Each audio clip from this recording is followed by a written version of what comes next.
Hello everybody, I am Baltmatrix, and today we are taking a look at Transformers EarthSpark Deluxe Class Bumblebee. I picked this figure up over at the Hasbro Pulse. Everyone's favorite canary yellow little Autobot is well represented here in black, yellow, with red and blue, and a nice silver face. Head sculpt is pretty darn good. I like that head sculpt quite a bit, and it works well. It's almost exactly the way he shows up in the show. Almost.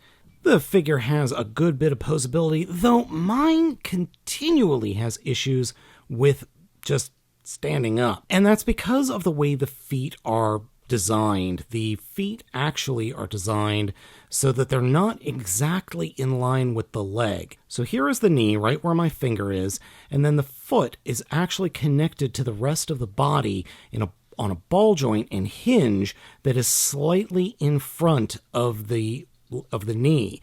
So when you transform it and when you're standing it up, you have the feet kind of pushing forward, and that creates a little bit of imbalance. And then there's all this junk on the back. So what we have on the back of the figure right now is his weapon. More on that in a second. What we also have folded up on the back are the middle part of the hood, the windscreen, the roof, and a little bit of the hood. So there's a lot back here, and that adds a lot of weight to the figure. Posability is okay, even with those weight issues. Head is on a ball joint, but then cannot look up and down at all. Shoulders are on hinges inside for the transformation. Then there's a ball joint in there.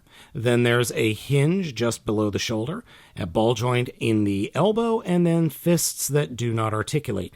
Again, with no torso articulation on this figure, simply because of the amount of junk in the trunk on the back.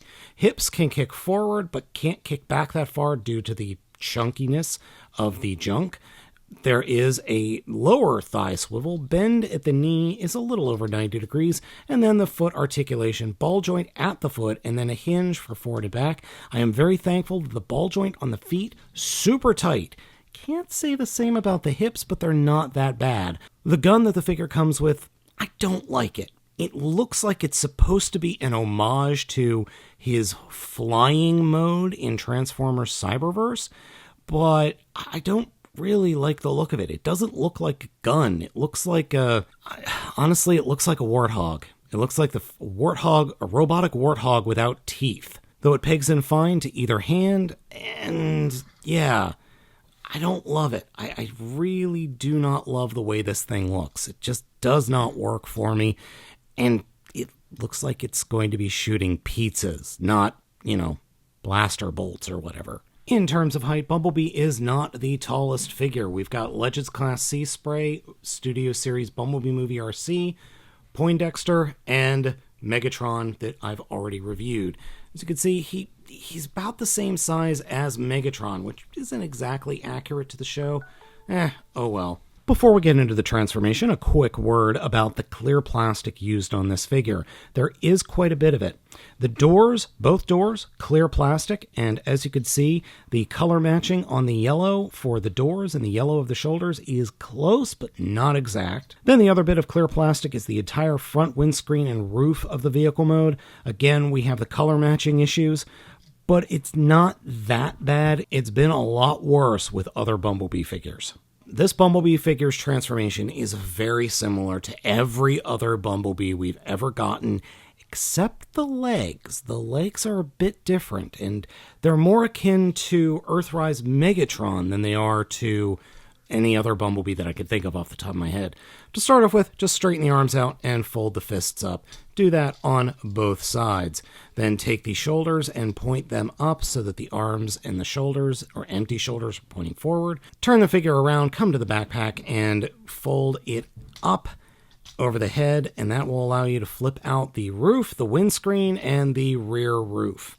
And then we could take the shoulders that we folded up before and flip them up, and bring the entire front of the vehicle mode forward. And those shoulder sections will peg into the front of the hood like that. Though, you see, I goofed up a little bit. You want to get the pieces of plastic, under or over these little tabs. Because if you don't, things don't work well. And I'm going to put that ball joint in off camera.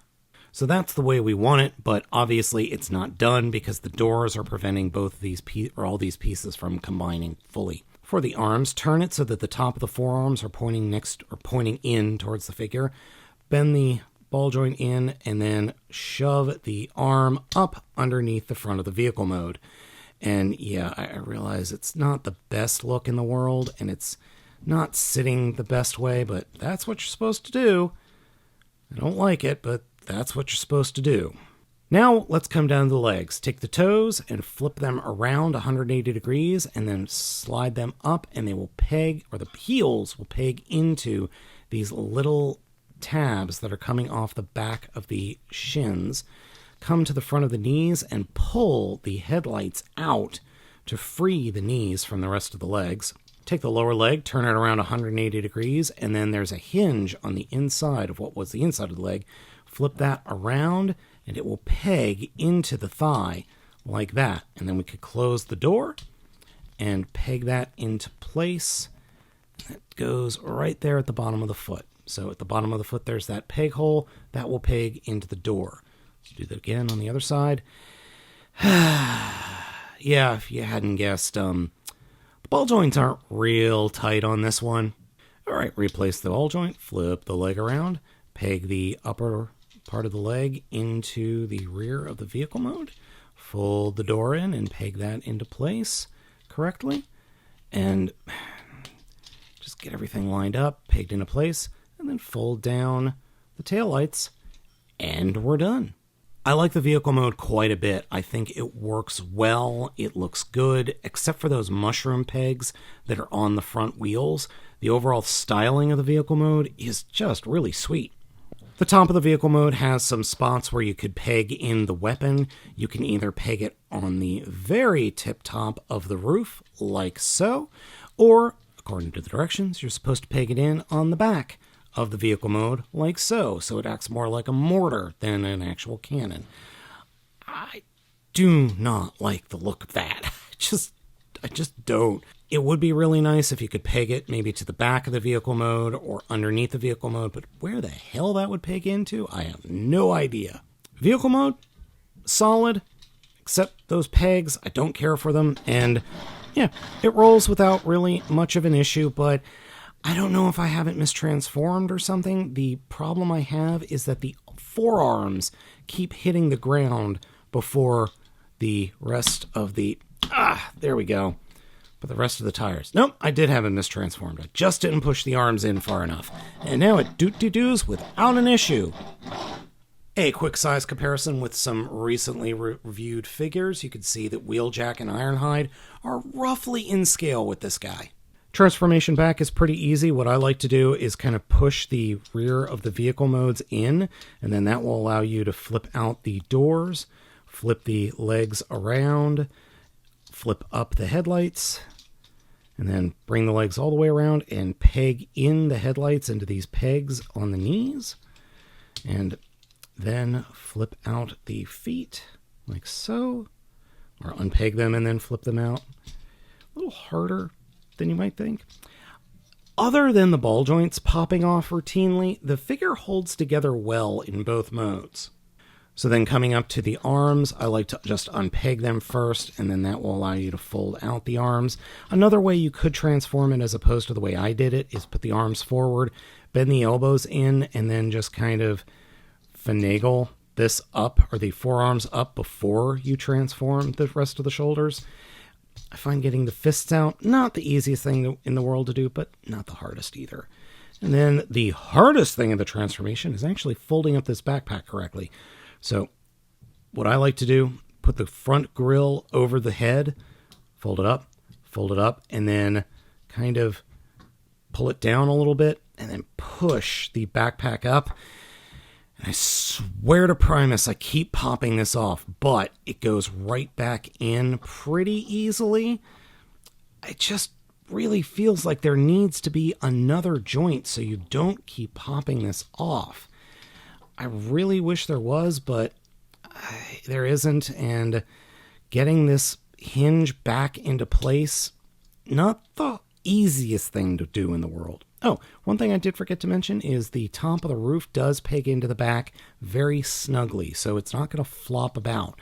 Just getting it out, in and out of it, of the backpack, you do run the risk of popping that off, but it does go back on as long as you're patient with it, which I am not.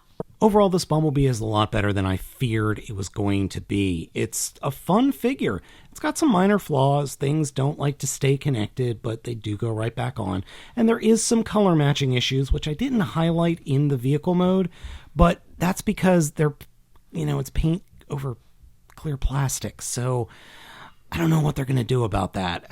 Anyway, I think it's a fun figure. Is it worth the asking price?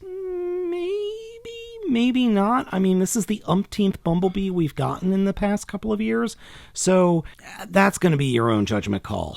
I would much prefer having a Megatron than this Bumblebee, but this Bumblebee isn't bad. So folks, let me know what you think of B down in the comments. Thank you so much for watching. I have been Baltmatrix. Merry Christmas, and I will catch you all next time.